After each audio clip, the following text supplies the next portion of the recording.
What's up, everybody? Welcome to another episode of the Camp Nos Comic Review Show. I'm Murdock, and I'm joined today with my co-hosts Leeroy Green and Dragolf. Yep.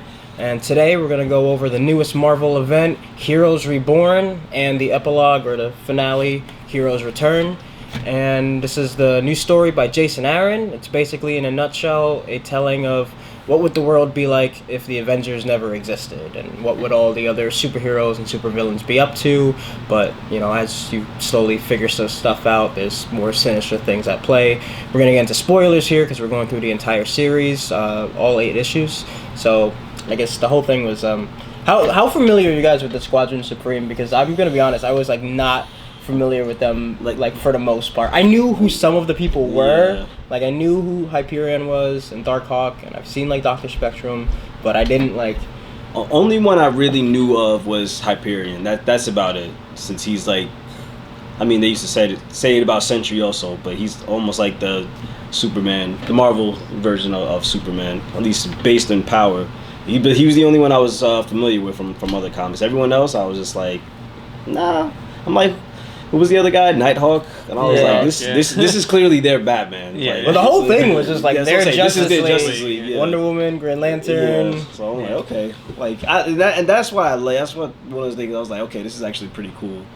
Like, from looking at it from that aspect of it. But other than that, like most of the Squadron Supreme I was not familiar with, at all. Yeah. I would like to see more of this Nighthawk Batman. Yeah. I remember watching a show like the Avengers on Disney XD, like the cartoon one, and they showed Hyperion. I seen him for the first time. I was like, oh, this is Superman. And I think I also see him in video games. They use Hyperion a couple times, but Nighthawk and all of them, I wasn't familiar, but you could easily pick up who they are. Mm-hmm. And it almost seemed like they were trying to do Justice League better than DC. This was a Justice League that, because DC, they have the more darker, tones and things in their comics. Yeah. So, but this squad, this Marvel Justice League was just full on, just dark, like, because it seemed like most of the villains you didn't really see, because it was like, in this whole new world where the Avengers don't exist, like, where are all the villains? And we find out that they're either locked away in what was it, the negative zone, or it seems like they just got killed. Yeah, exactly. So it was almost like the boys in a way. Like they was just like, just get rid of them, because they even make like little jokes, and I guess it's like a little, like it was one little jab. It seemed like it was commentary on Batman. They was like, because what was it, Green Goblin? Yeah. Like, why does they keep letting this guy get away? I was like, she said something. I was like, I don't see why he hasn't killed him already. He just always escapes, and then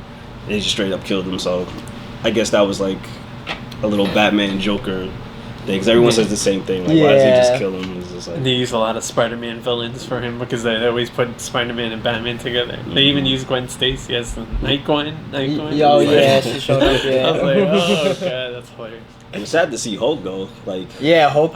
Was that in the second issue? Him and Galactus both got he got murked immediately. Yeah, like it was like the third phase speech that he was just gonna devour Earth, and then bam, right through. Shit. Okay. That was a cool splash page, like that panel of him just blasting through his face. I can't remember. I'm guessing Silver Surfer just pieced out after that, because it was just like, well, he killed him, the guy that gave me his powers. Yeah. You think he lost his powers?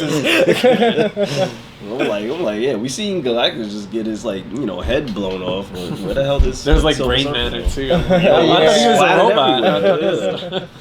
Yeah, they just didn't care. This Hyperion was just, that's what I love, because like I said, I knew about Hyperion, but seeing him, what he's capable of, because we know he's capable of, like they always show that he was just this major strong character. Mm-hmm. But with this story, it gives him that freedom to be like, this is what he's capable of, like if he really wants to. Yeah. Like Hulk was choking him, and he realized it was like, okay, I have to kill this guy, like, or I'm gonna die. So, and he just lasered him to death, like repeatedly, cheese. Apparently. 42 times, and like Swiss cheesed up. Yeah.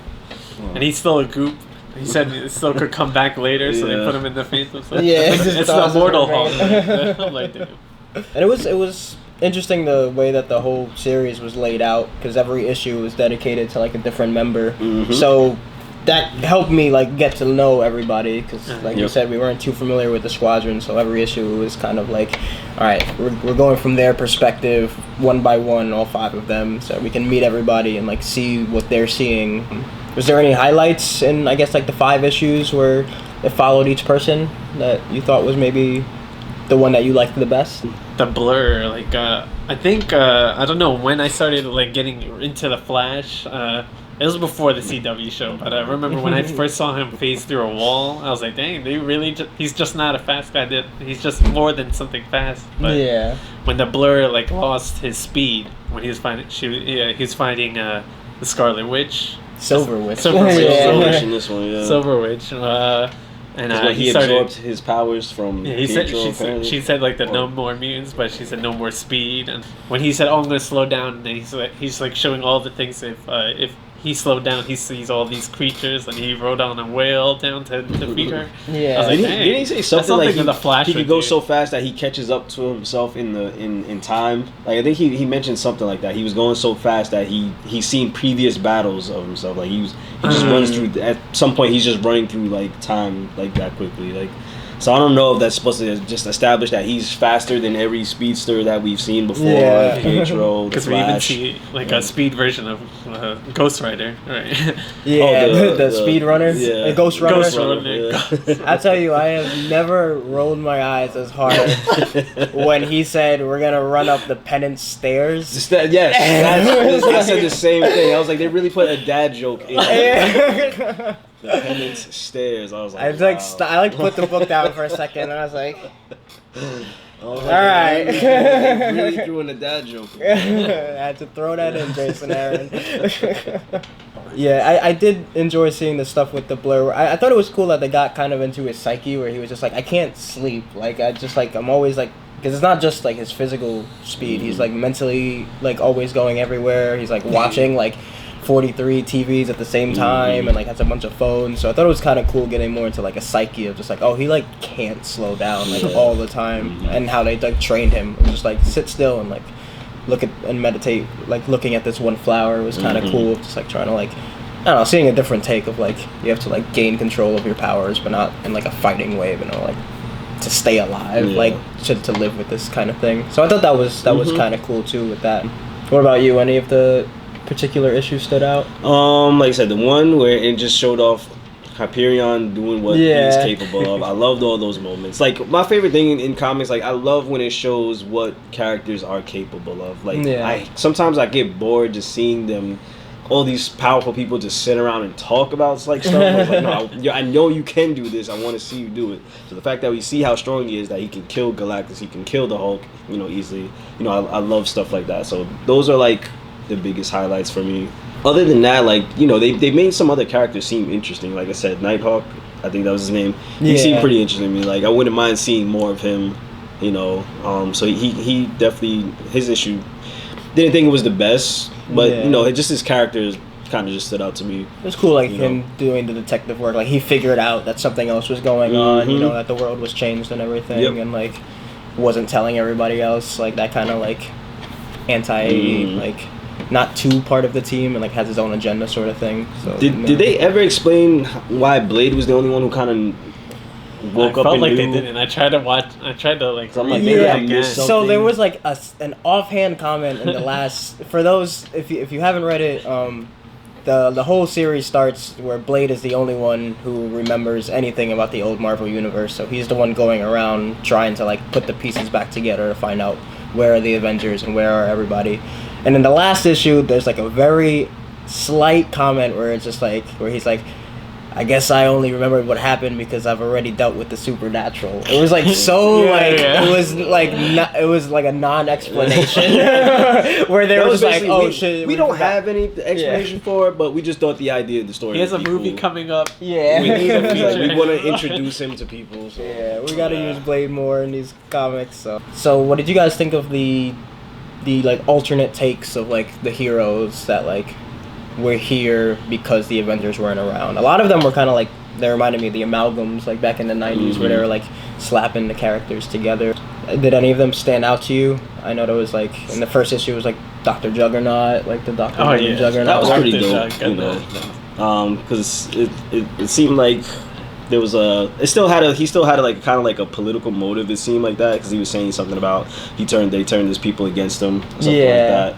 So seeing like just it was kind of like a cool what if, like seeing what if Victor Von Doom had the gem of Sidorak, however you. I thought that was dope. I did like that. I did like that take. I wish we got to see more of it, but it kind of got washed. They showed a lot of them in the first issue and didn't really like keep up because they like showed that they showed the Black Skull, the Black Skull with Venom. That was my favorite. It also showed like seeing Dr. Doom before we leave. Like it shows how important his people is to him. Like, he would no matter what universe it is, like that's like his country and him being ruler is like just the first thing. For him, that hit me when I was watching.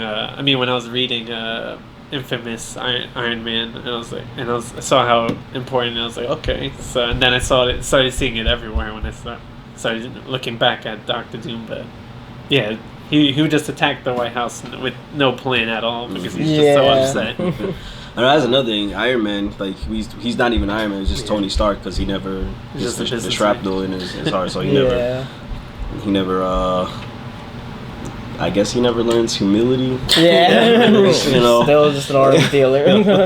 That just continued. So it just showed like if he kept doing that, he just have such a smaller role within the overall Marvel universe. Yeah, that's all he was, just an arms dealer. Thor always seems to be a drunk. Yeah, no matter what, he's always a drunk. So it wasn't really a big change for him. I just felt like Thor was still Thor. Yeah, and he discovered his power of thunder when he was angry drunk. Peter Parker as Jimmy Olsen. Basically. Yeah, basically. Yeah, true. I didn't even put that together. I was like, oh. They had the Silver Witch, like we mentioned before. Just fast Wanda. Rocket and Groot. Yeah, the Rocket Raccoon with the like a Groot gun. That was pretty cool. I enjoyed that issue. And then there was a lot of just like different pairings. Like Echo had the Phoenix, and Black Panther had like a Ronin outfit, like that type of things. Thanos, instead of the gauntlet, had infinity rings. He's still just about the same. Yeah, exactly. Not much changed on his end. He's another one that got owned. Dr. Spectrum just like shot him up, like shot his hand off. I think they mentioned Carol Danvers never made it to captain? Yeah, she was just the pilot. She came through in the last issue and like hit Coulson with the plane. Oh, President Coulson too. Yeah, which I guess we'll get into the big revelation of when we finally find out, what happened, where the Avengers were. I was laughing as soon as it popped up because the only thing I could think of was like Mephisto confirmed. I'm telling you, that's a new meme now. Yeah, we've wanted it so much because of the shows. Like everyone's been speculating Mephisto so they was like, just give it to them. Give them something with Mephisto. So we found out Mephisto and Agent, now President Coulson, were behind the entire thing where he had was it the corruption cube or it was a spin-off of the cosmic cube, basically, like a dark cosmic cube powered by Mephisto. And so what did you guys think of the revelation? Because the whole series was kind of like a mystery of like, what happened. You're getting more clues. I haven't really been caught up with everything going on in the Marvel universe, so I don't know if there was something that happened where Phil Coulson kind of just like lost his beliefs or ideals in the Avengers. So if there was, then it would make sense, for him to just make a deal with Mephisto and just be like, out of nowhere, I can't stand the Avengers, and they've done nothing but bring more harm to the world. I want a world without them, And I don't know if they have a future explanation for it. Like I said, I don't know if that's been going on. Yeah. But if that is, I would hope so, because I don't see Coulson as the type of person who would just up and just make a deal with Mephisto. He's someone who knows about him. He knows what he's capable of. Like, Coulson's not an idiot. We've seen other characters do this, but out of like desperation. Like, when Peter Parker did it, because he was hanging on to either save his marriage or keep his marriage or lose his aunt. So I don't see Coulson in that kind of role where he would have to make this kind of decision or what happened where he was just like, okay, screw it, I don't want the Avengers, around at all. So that's my revelation. I'm a little a little iffy on. Like, 'cause it was like, I don't know. It doesn't feel like they gave us a strong enough motive for why. Yeah. I just want to know why. Like, what led up to it. Because maybe like a big inspiration for almost everyone, and then is Captain America, and that's why he's not there. And maybe that's Coulson's biggest. Like in the movie, that's his biggest inspiration, Captain America. So. Maybe without him. I'd assume that in the shows, I could see that happening because the shows have to constantly talk about the Avengers. Yeah, and none of the movies ever acknowledge Shield or anything. You would never think Shield existed if you watched any of the movies after like phase 1.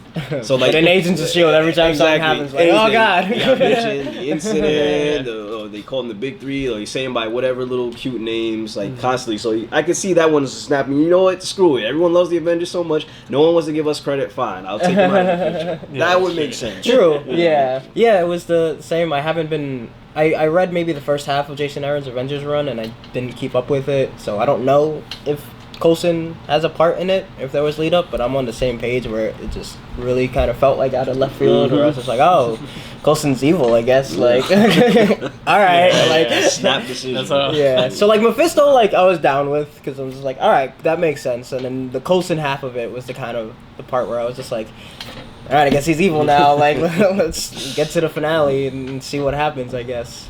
Yeah, the reveal of Mephisto We Trust, it was just like, it looked like it was erased on the dollar bill. And I was like, oh, that's hilarious. Yeah, that was cool. Okay. And then the statue, I was like, oh. Yeah, we're really worshiping it. Once the revelation happened, you find out that Mephisto's basically God in this world, and everything is just, they're saying like, thank Mephisto, and Mephisto we trust, and like, I'm an agent of God or something. Like, we'll see from this Spectrum or Dr. Spectrum. He's like, oh no, I'm an agent of God. And he's talking about Mephisto. I'm like, I guess he is. Yeah. He really is. Any thoughts on? I mean, on the art. It was Ed McGuinness in the first and the last issue, and then every issue in between had a different rotating artist. Did any of it stand out, or did you dislike any of them in particular? The only one I wasn't. I mean, I kind of have an appreciation for it, but I wasn't the biggest fan of it at the same time. The issue with Rocket. Okay. Yeah. That one I thought was a little. That's actually the one that I liked because I'm into weird stuff like that. I like the weird. Like I said, that's why I can appreciate it. But just personally for me, I was just like, nah. Other than that, the other art, between like definitely the first and last, I like the best. Gotcha, Ed McGuinness. Yeah. Yeah, it drew me in, and then when it changed, I was like, oh, wait. But, I mean, it's all right, but I was like, dang, I got drawn into the first issue so much that I was like, dang, I was missing it, but. I like the wackiness of the Rocco one too, but it definitely threw me off. But that style, it fits those characters, so it worked in that sense. Yeah, the weird space kind of stuff. Rocket's arm is all robotic, and I was like, I forget he's like part robot sometimes. So and like cyborgish. So, were there any other things that we didn't touch on that you wanted to bring up that you were feeling about it? The whole Starbrand character, I don't know much about that. Is they a baby? It's a MacGuffin, like right? The Starbrand it's power? Like it's like a MacGuffin. Yeah, it's kind of like the Phoenix Force, where like it imprints on like different people. It's as powerful as the story needs it to. The Deus Ex Machina. Yeah. So I guess in this one it was just on a baby. Like I don't know if there was any prior explanation. Yeah, that's what I was saying. I was like, maybe I missed something. It's an old power. It's definitely an old power. But Rocket I wouldn't mind seeing more of it. It seemed pretty powerful. Hopefully, so, like going forward, I would want to see, learn more about it. It's like I said, it was all new to me. I had no idea who the little baby was, the power really itself. So. Gotcha. It was cool when the Phoenix Force and the Starbrand were together, right? To defeat Spectrum. Power Princess and Thor fighting was nice. Yeah, the final fight was Rainbow pretty cool. Axe. The Bifrost axe. That was dope. I forgot about that. This would be cool. But I would like to see more fights between Thor and Hyperion because it seemed like they're almost like equal. It's kind of like the same thing between like when Thor and Hulk fight. It's like always usually back and forth with them. If it's not a draw, like there's never gonna be like a declared winner. Like this person's stronger, because especially with the way Hulk works. But it seems like it's almost the same with those two. So I would like to see these two gods basically, fight more in the future. That was pretty dope. I think that was definitely my favorite highlight of the last issue. Just putting those two against each other. Nice. So I guess we'll get to a final grade on the thing. We're gonna grade it as we always do, out of 5. Leeroy, what are you thinking? I would give this one like 3 Captain America shields out of 5. Nice. Did enjoy the art for the most part. The story up until the big reveal, which I wasn't. The reveal was fine. It just wasn't. It was little to no explanation to a lot of things. Why Blade was the only one who remembered. Why Coulson did it. So it kind of fell points off story wise. I did like seeing superheroes do what superheroes can do. So that did that was shot my score up by a lot. But just between just overall story, if it was a little bit tighter with some of the dialogue, like I said, some of the dialogue I wasn't a fan of. Yeah. I was like, this sounds so goofy. Other than that, like I said, I think that just gives me my score. So I would say 3 out of 5. I'm gonna say the same thing. I'm also on a 3 out of 5. I'll be honest, I wasn't really looking forward to this event too much because it just seemed like a big what if sort of thing. But then as I read it, I realized it was more of a Squadron Supreme thing, and I wasn't too familiar with them, so it was nice getting to know everybody. With 8 issues, and each issue was a little oversized. At some points, the story didn't feel as tight as it should have been. If there was that much content, it felt more like they had this giant idea for a what if, and then they kind of built the plot around it, and they weren't able to tie up everything with as nice of a bow as it should have been. And yeah, there was just, some issues were better than others, some were more forgettable. So I'd say I enjoyed, there was definitely parts of it that I enjoyed, but overall I don't think it's anything that I'm gonna probably be going back to, or maybe just piquing my interest in stuff going forward with certain characters. So I'm gonna give it a 3 out of 5 as well.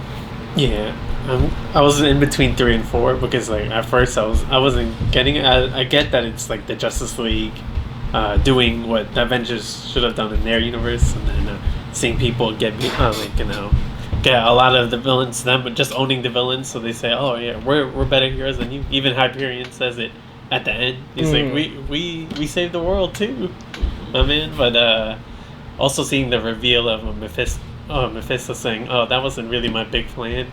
And then he's talking to all 615 Mephisto variants. I was like, oh, this is crazy. And then now Phil Coulson's missing, so maybe he remembers what he did too. Yeah. And I don't know if he's ashamed or something, but maybe the event itself wasn't the best, but maybe seeing what's gonna lead up to will be pretty good. So it definitely felt rushed too. So, but it's still nice for 3 as well. Yeah. All right. So once again, we're all kind of on the same page with the event. But yeah, so that was Heroes Reborn by Jason Aaron. Let us know in the comments, what did you think about it? Was there stuff that we didn't bring up that you really liked or didn't like? Let us know in the comment. Let's have a dialogue about it. And thank you so much for tuning in to Camp Nos Comic Reviews. Make sure to like this video, leave a comment, and subscribe to our channel. We have all types of new content and more issues of the Comic Review Show coming soon. Thanks again to Manifest Comics for letting us use the space over here in Bayonne, New Jersey. Make sure to check them out. We'll have a link to their website in the description. And once again, I'm Murdock. Leeroy. Dragolf. And this is Camp Nos Comic Reviews. Catch you next time.